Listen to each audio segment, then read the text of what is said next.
So I wanted to make some turkey neck and beans, but I couldn't find any. So I went ahead and I grabbed some smoked turkey wings. And this is what they look like. This is what we're going to be using today. Instead, I have my crock pot here. We're just going to go ahead and take the lid off. And I'm just going to start placing all of the turkey wings in here.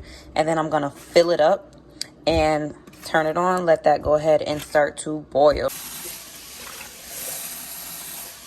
Now that I'm done filling it up with water, I'm going to go ahead and I'm going to put the lid on, and I'm going to turn this on high and let that start to cook. Okay, guys, so we're going to come back and check on the wings. They are boiling. They've been boiling.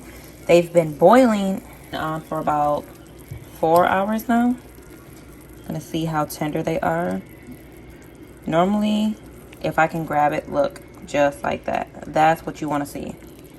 If it's tender enough to just start falling off the bone like that, that is good. That is a really good sign. That means they're close to being done. Once they get to the point like this, I like to just go ahead and rip all of the meat off the bone and just take all of the bones out of the water. So now that I know it's like this, I'm going to go ahead and take all of the meat off, like I said, and then season it. And once I'm done taking the meat off, I will come back and show you guys what seasonings I am going to go ahead and put in here. Okay, guys, I'm back. So I took all of the meat off the bone, and I did use a fork to help me take the meat off the bone and then kind of break up the meat a little bit. So this is what it's looking like.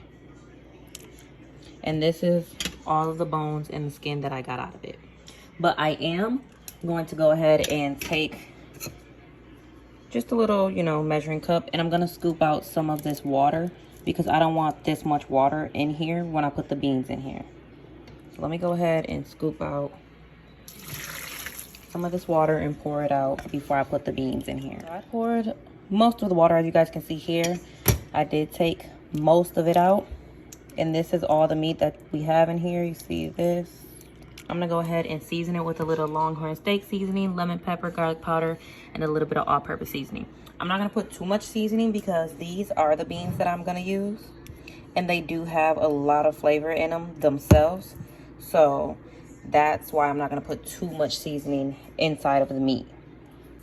But another thing I am going to warn you guys about is when you're shredding the meat and taking the meat off the bone, be careful because all the water that is in there, it does tend to splash around once you drop the bone or the bone slips and it falls back into the water. So be careful when you do that because I did have to go ahead and clean the counter because it splashed all over my Alexa, all over the counter, and on the crock pot. So be careful when you do that. And it's very hot, so when it splashes on you, you don't want that. It really does burn. So now that I seasoned it, I'm going to mix it up. And then I'm going to go ahead and start to add the beans in. So my mom always taught me when you have kids, you want to wipe them off before you open them to pour them in your food because you never know what is on top of your lid. All that dust and everything from being in the stores and in the warehouse can just get in your food. So let me know if anybody else wipes their cans off or is it just me. Alright, I'm gonna go ahead and pour this right on in there.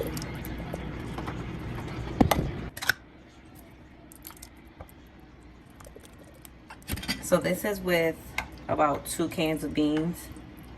You can add the 3rd can if you want, or you can just leave it at 2 cans. It's up to you.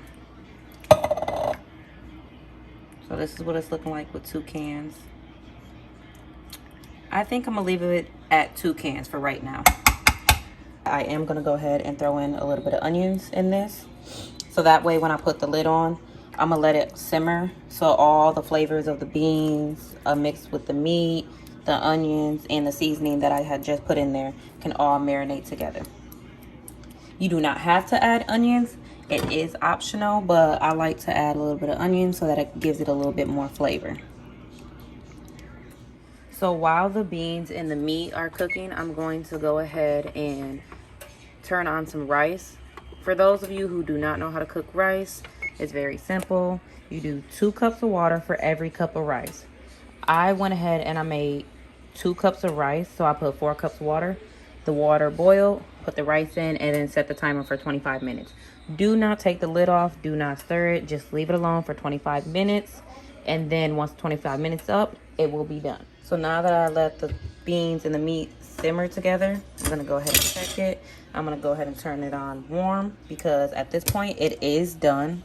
I just wanted it to go ahead and simmer so all the juices and all the flavors could go ahead and mix together. So now the beans, and you see the meat is done. Just go ahead and get ready to make your plate.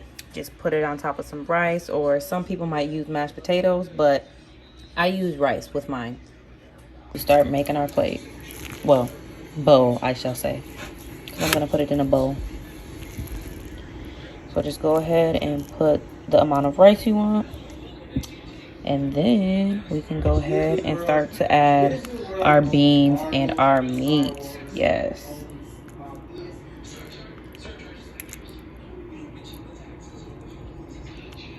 You want to make sure you get some juice too, so you can put all that juice all over your rice.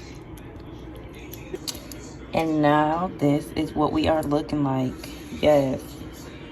Turkey neck and beans. It's a really quick, easy, cheap meal. Cheap meal for under $15. The beans with the meat and the rice all will come up to like 12 maybe 12, $13. So if you're looking for a quick meal that's real filling, here you go. Enjoy.